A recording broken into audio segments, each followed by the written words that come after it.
This power plant in East Austin is among the more than 600 electrical generating units feeding the Texas power grid.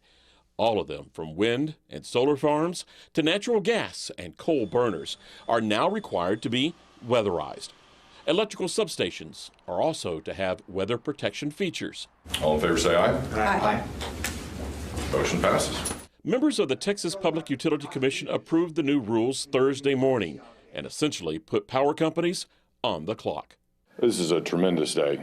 Peter Lake is chairman of the PUC. We've got to make sure this is in place for this winter. For the first time, we're requiring them to meet federal winterization standards and address and mitigate problems they experienced last winter. So the bottom line is that our power grid will be more resilient and operating under a more conservative approach this winter. The rules were drafted from a report issued after the 2011 winter storm. At that time, state lawmakers did not put a mandate on the ideas for winterizing. They were reduced to suggestions. The new rule includes inspections starting in late November and running until December the 31st. High priority sites will be targeted first. The goal is to have all power plants checked at least once every 3 years.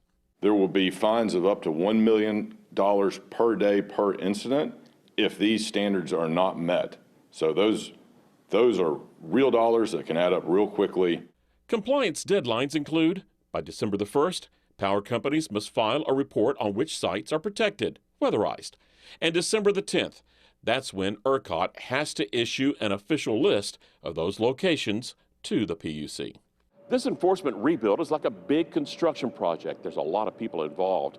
And in regards to weatherization, there are other agencies involved. A significant portion of our generation here in the state is fueled by natural gas. And so the Texas Railroad Commission, has the responsibility to put similar requirements in place for their plants and their other entities to be properly prepared to deal with weather challenges.